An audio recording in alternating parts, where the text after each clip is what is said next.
नमस्कार दोस्तों, फिर से स्वागत करते हैं आपकी एक धमाकेदार वीडियो में। आज मार्केट के हम लोग एनालिसिस प्लस कुछ इंपॉर्टेंट पॉइंट्स हैं जिनको हम लोग कवर करने वाले हैं। तो BTST होल्डर है तो कल की मार्केट से रिलेटेड आपका कॉल होल्ड है या पुट होल्ड है, एक बारी कमेंट बॉक्स में जरूर बताइएगा। हालांकि मार्केट के सेंटीमेंट्स काफी ज्यादा पॉजिटिव देखने को मिल रहे हैं, लेकिन मेरे को पता नहीं क्यों यहाँ पे लग रहा है मार्केट कल के दिन यहाँ पे हम लोगों को गिरावट करते हुए देखने को मिल सकती है। उसके पीछे का क्या रीजन हो सकता है, आइए उसको भी हम लोग यहाँ पे चर्चा करते हैं। देखिए, इंपॉर्टेंट जो हम लोगों की न्यूज आई थी उसके ऊपर हम लोगों ने ऑलरेडी चर्चा कर ली थी, एक बार फिर से उस पर नजर डाल लेते हैं।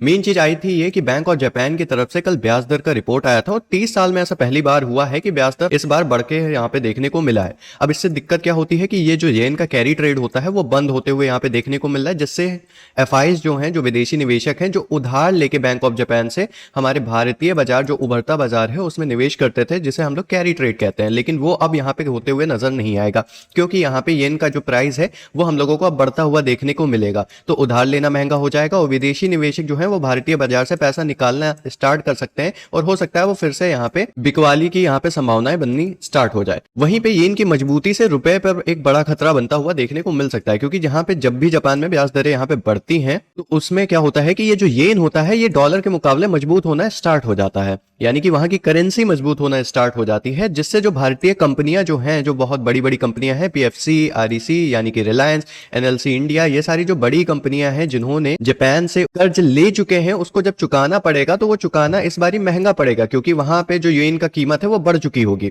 तो ये काफी ज्यादा खराब चीज है, क्योंकि इससे मुनाफे पे असर पड़ेगा और ओवरऑल हम लोगों की इंडियन मार्केट पे इफेक्ट पड़ेगा। तीसरा सबसे बड़ी दिक्कत यही है कि एफआईएस का रुख बढ़ते हुए देखने को मिलेगा, क्योंकि यदि जापानीज बॉन्ड यील्ड जो बढ़ती है तो वैश्विक लिक्विडिटी कम होती है, इससे भारतीय बाजार की लिक्विडिटी और बॉन्ड मार्केट में विदेशी पूंजी का प्रवाह जो है वो धीमा पड़ सकता है, यानी कि एफआईएस जो अब हाल फिलहाल में इन्वेस्टमेंट करना चालू कर दिए हैं इंडियन मार्केट में, वो भी धीमा होते हुए देखने को मिल सकता है। प्लस और भी काफी इंपॉर्टेंट न्यूज है, तो वीडियो को बिना स्किप करे देखिएगा। प्लस टेलीग्राम चैनल का लिंक डिस्क्रिप्शन में, उसको जरूर ज्वाइन कर लीजिए, क्योंकि उसमें भी लर्निंग रिलेटेड में काफी चीजें प्रोवाइड करता रहता हूँ।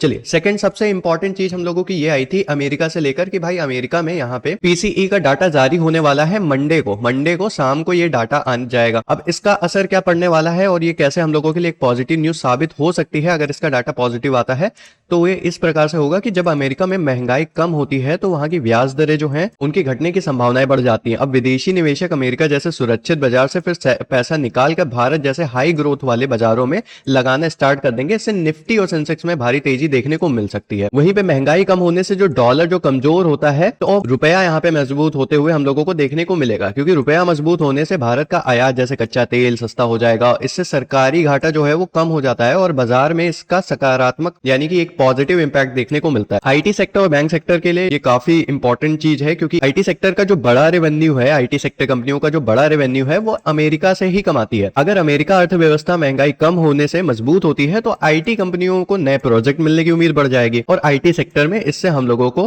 बढ़त देखने को मिलेगी। बैंकिंग सेक्टर के लिए भी ये काफी पॉजिटिव न्यूज है, क्योंकि ग्लोबल लिक्विडिटी बढ़ने से सबसे पहले जो पैसा बड़े बैंकों यानी कि HDFC, ICICI और SBI में आता है, इससे निफ्टी बैंक में उछाल आते हुए हम लोगों को देखने को मिल सकता है। प्लस यहाँ पे RBI पर भी दबाव पड़ेगा, क्योंकि अमेरिका में रेट कट हुए हैं तो यहाँ पर भी दबाव पड़ेगा कि भारत में भी ब्याज दर को घटाने के ऊपर चर्चा की जाए, उसको घटाया जाए। अब कम ब्याज दर भारतीय कंपनियों के विस्तार और आम आदमी के लोन के लिए अच्छी होती हैं, जो अंततः शेयर बाजार को ऊपर ले जाते हुए हम लोगों को देखने को मिलेंगी। उसी के साथ साथ काफी इंपॉर्टेंट चीज मैंने कल आपको ये भी बताई थी कि भाई इंडिगो और टाटा मोटर्स पैसेंजर व्हील, ये जो स्टॉक हैं, इनके ऊपर काफी ज्यादा ध्यान देने वाला है कल की मार्केट से रिलेटेड, क्योंकि भाई इसमें क्या हुआ है, स्वैप हुआ है। मेन चीज क्या है कि सेंसेक्स में पहले इंडिगो जो है सेंसेक्स का पार्ट नहीं था, तो इंडिगो को यानी कि इंटरग्लोब एविएशन को हम लोगों के सेंसेक्स में ऐड किया गया है, जिसकी वजह से हम लोगों को इसमें बड़ी खरीदारी देखने को मिल सकती है। वहीं पे टाटा मोटर्स जो है ये पहले सेंसेक्स का पार्ट था और इसको निकाल दिया गया है, जिसकी वजह से इसमें बिकवाली देखने को मिल सकती है। अब ये दो स्टॉक को देखना क्यों है, क्योंकि सेंसेक्स में इंडिगो को ऐड किया गया है, इसकी वजह से ये चीज हो सकती है कि इसमें तेजी से खरीदारी देखने को मिल सकती है इंडिगो में, जिसका सीधा असर हम लोग के सेंसेक्स पे पड़ेगा। और सेंसेक्स में हम लोगों को पता है सेंसेक्स 90% ऑफ द टाइम जहां पे जाता है तो निफ्टी 50 भी उसको 90% ऑफ द टाइम फॉलो करती है, यानी कि जिधर सेंसेक्स जाता है उधर निफ्टी 50 भी हम लोग को फ्लो करते हुए देखने को मिलती है। टाटा मोटर पे इसलिए ध्यान देना है क्योंकि टाटा मोटर्स जो है वो निफ्टी 50 का एक हैवी वेट शेयर है। अब इसको निकाल दिया गया है सेंसेक्स से, तो जाहिर सी बात है इसमें हम लोगों को एक निगेटिव इंपैक्ट पड़ते हुए देखने को मिल सकता है। इसकी वजह से इसमें बिकवाली का भी दबाव बढ़ सकता है। अगर इसमें बिकवाली आती है तो अकेला ये स्टॉक इतना स्ट्रांग है कि निफ्टी 50 को अकेले ही नीचे खींच के लेके चला जाए। तो ये दो शेयर्स पे हम लोगों को स्पेशली ध्यान देना है कल की मार्केट में, अगर कोई यहाँ पे ट्रेड लेना भी चाहता है। वहीं पे एक सबसे इंपॉर्टेंट चीज ये देखने को मिल रही है क्योंकि भाई इसी हफ्ते 25 दिसंबर है, 25 दिसंबर को छुट्टी है। क्यों? क्योंकि क्रिसमस की छुट्टी होती है और ये ओवरऑल हम लोगों के मार्केट में छुट्टी देखने को मिलता है। अब इसकी वजह से क्या होता है, क्रिसमस के अवसर पे ओवरऑल इस वीक चांसेस काफी हाई होंगे कि वॉल्यूम जो है मार्केट में वो काफी कम देखने को मिले। तो ये हम लोगों के लिए एक निगेटिव खबर बनके देखने को मिल सकती है क्योंकि मार्केट में खबरें अभी जितनी भी हैं वो पॉजिटिव है, लेकिन यहाँ पे वॉल्यूम कम होने की वजह से हो सकता है मार्केट फ्लैट ओपनिंग ही करे, यानी कि गैप अप भी करे तो फ्लैट ओपनिंग करे, ज्यादा मूवमेंट ना हो और साइडवेज होके ही एंड हो जाए। तो ये हफ्ता थोड़ा सा वॉल्यूम के हिसाब से देखा जाए तो काफी कम होने वाला है। प्लस गिफ्ट निफ्टी हम लोगों को काफी ज्यादा पॉजिटिव संकेत दे रहा है और सोमवार को ये एक फ्लैट टू पॉजिटिव शुरुआत की ओर इशारा कर रहा है। यानी कि गिफ्ट निफ्टी को अगर ध्यान से देखा जाए तो आज काफी ज्यादा हम लोगों को पॉजिटिव जाते हुए देखने को मिली थी और चांसेस आर वेरी हाई कि भाई फ्लैट टू पॉजिटिव ओपनिंग कल मिल सकती है। वहीं पे मैं बार बार ये बोल रहा हूं कि भाई यहाँ पे न्यूज पॉजिटिव है, लेकिन स्टार्टिंग में मैंने बोला था तब भी मेरे को क्यों लग रहा है कि मार्केट यहाँ पे नीचे जा सकती है। देखो नीचे जाने के सबसे बड़ा कारण है बैंक ऑफ जापान। ठीक है, बैंक ऑफ जापान हम लोगों का काफी ज्यादा इंपॉर्टेंट भूमिका निभाने वाला है क्योंकि वहां पे जो ब्याज दरें बढ़ के आई हैं उसका इंपैक्ट कल की मार्केट में देखने को मिलेगा। प्लस सबसे इंपॉर्टेंट न्यूज जो मैंने बताया है कि अमेरिका का जीडीपी डाटा आने वाला है, लेकिन वो शाम को आने वाला है, तो दिन में इतना ज्यादा इंपैक्ट हो सकता है मार्केट में नहीं देखने को मिले। तो ये भी एक निगेटिव न्यूज है। प्लस सबसे बड़ा दिक्कत एफआईज एंड डीआईज दे रहे हैं। कैसे दे रहे हैं उसको भी आगे समझते हैं। पहले यहाँ पे एक बारी बात कर लेते हैं। निफ्टी 50 में जो ओपनिंग हुई थी 19 दिसंबर को वो 25,911 के आसपास देखने को मिली थी और इसमें सबसे जो लो लगा था, यानी कि निफ्टी जहां तक गिरी थी वो 25,880 के आसपास गिरा था। उसके बाद मार्केट ने जो हाई लगाया था वो 25,993 के आसपास लगाया था और बंद होते होते 25,966 के आसपास हम लोग की निफ्टी बंद होते हुए देखने को मिली थी फ्राइडे वाले दिन, जिसमें 150 अंकों का यहाँ पे बढ़त देखने को मिली थी मार्केट में। यानी कि मार्केट हम लोगों की 0.58% हम लोगों को पॉजिटिव यहाँ पे क्लोज होते हुए देखने को मिली थी। बाजार ने लगातार 4 सत्रों की गिरावट को तोड़ते हुए जोरदार वापसी की है। 2 दिनों की अवधि में निफ्टी 50 ने 50 डेमा पर समर्थन मिला है और इसमें तेजी उछाल आया है। इसने 20 डेमा स्तर को पार कर लिया है। आरएसआई पे भी ये 50 के ऊपर पहुंच गया है। देखिए आरएसआई जिसको नहीं पता है, आरएसआई में ये एक रेशियो नंबर होता है। ठीक है, अगर ये 50 के ऊपर माना जाता है, 50 के ऊपर अगर यहाँ पे नंबर देखने को मिलता है तो मार्केट पॉजिटिव मानी जाती है। 50 के नीचे या 40 या 30 के आसपास होता है तो मार्केट काफी ज्यादा नेगेटिव मानी जाती है। तो आरएसआई नंबर में भी ये हम लोगों का 50 के ऊपर पहुंचते हुए देखने को मिला है, जो कि एक काफी बढ़त का संकेत है। साथ ही साथ यहाँ पे एफआईएस की वापसी और यहाँ पे डीआईएस की भारी खरीदारी यहाँ पे निफ्टी को 26,000 से 26,100 के पार भी ले जाने में मदद कर सकती है। हालांकि बैंकिंग सेक्टर में मामूली बिकवाली देखने को मिले, यानी कि ये जो एफआईएस की ओवरऑल जो खरीदारी देखने को मिली थी 19 दिसंबर को, वो खाली यहाँ पे निफ्टी 50 में ही जारी था। क्योंकि अगर बात करें बैंक निफ्टी में, तो बैंक निफ्टी में उस दिन बिकवाली देखने को मिली थी। ओवरऑल पॉजिटिव डाटा देखने को मिला था सोमवार को और गैप अप ओपनिंग की उम्मीदें भी जताई जा रही हैं कि अगर यहाँ पे एक बारी हम लोग चेक करें एफआईएस एंड डीआई डाटा को, ठीक है, ये आपके सामने एफआईएस एंड डीआई डाटा है 19 दिसंबर का। अब यहाँ पे चीजें क्या देखने को मिल रही है भाई, देखो एफआईएस ने यहाँ पे 1,830 करोड़ की यहाँ पे खरीदारी की है, वहीं पे डीआईएस ने भी 5,722 करोड़ की यहाँ पे खरीदारी की है। ओवरऑल जो मार्केट का व्यू है वो बाइंग का देखने को मिल रहा है। लेकिन क्या चीजें इतनी ही इजी है? क्योंकि भाई यहाँ पे सारे संकेत हम लोग को पॉजिटिव देखने को मिल रहे हैं। क्या मार्केट हम लोग को यहाँ पे ट्रैप करना चाहती है क्या?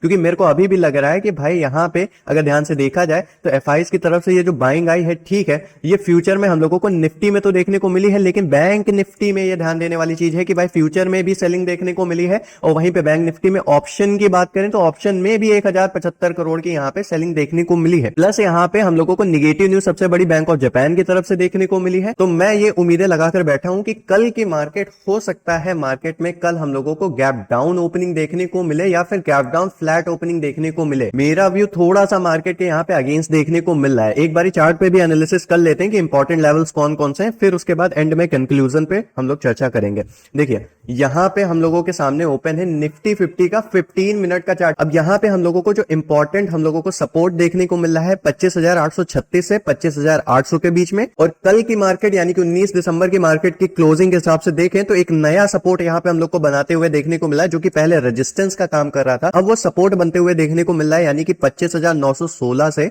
25,894। इस बीच में हम लोग को ट्रेड नहीं करना है, एंटी जेड जोन है यानी कि नॉन ट्रेडिंग जोन है। साथ ही साथ 25,836 से 25,801 का जो जोन है ये भी एंटी जेड जोन है यानी कि नॉन ट्रेडिंग जोन है। इन दो जोनों में हम लोगों को ट्रेड नहीं करना है। अब यहाँ पे हम लोगों को देखना क्या है कि मार्केट कहां पे पॉजिटिव देखने को मिल सकती है, कहां निगेटिव देखने को मिल सकती है। अगर मार्केट हम लोग की 25,894 के नीचे रहती है तो हो सकता है हम लोग को निगेटिव मोमेंटम देखने को मिले और मार्केट हम लोगों को 25,836 या फिर इसके नीचे भी 25,801 का ब्रेकडाउन करते हुए 25,726 तक भी जाते हुए देखने को मिल सकती है। वहीं पे पॉजिटिव की चर्चा करें तो यहां पे मैंने बताया था मार्केट में अभी गैप फिलिंग बाकी है। हालांकि यहां तक मार्केट आई थी लेकिन प्रॉपर अभी इसकी फिलिंग नहीं है, तो 26,000 के लेवल को पार करते हुए भी देखने को मिल सकती है। तो हम लोगों को अगर ऊपर का टारगेट देखें या रेजिस्टेंस की चर्चा करें तो 26,036 का लेवल हम लोगों के लिए एक टारगेट हो सकता है। मार्केट यहां तक जाते हुए देखने को मिल सकती है और ये एक रेजिस्टेंस भी है, तो हो सकता है यहां से मार्केट रिजेक्शन भी करते हुए हम लोग को देखने को मिले। अगर मार्केट 26,036 के आंकड़े के पार जाती है तो हम लोगों के लिए दो लेवल ऊपर खुलते हुए देखने को मिल रहा है, 26,096 और 26,125। ये दोनों हम लोगों के लिए लॉन्ग साइड को लेकर टारगेट हो सकते हैं मंडे मार्केट में। वहीं पे अगर हम लोग चर्चा कर ले बैंक निफ्टी की, तो बैंक निफ्टी हम लोगों को जैसा कि फ्लैट देखने को मिला था, ऐसा कुछ पॉजिटिव मोमेंटम हम लोगों को बैंक निफ्टी में नहीं देखने को मिला था। हालांकि क्लोज ओवरऑल पॉजिटिव हुआ था लेकिन निफ्टी के कंपैरिजन में बैंक निफ्टी में ऐसा कुछ मोमेंटम देखने को नहीं मिला था। देखो निफ्टी का भी सपोर्ट यही बरकरार है कि 58,972 से 58,884 ये नॉन ट्रेडिंग जोन के साथ साथ ये हम लोगों का सपोर्ट जोन भी बन रहा है। इसके ऊपर जब तक मार्केट है तब तक हम लोग पॉजिटिव की संभावनाएं लगा सकते हैं।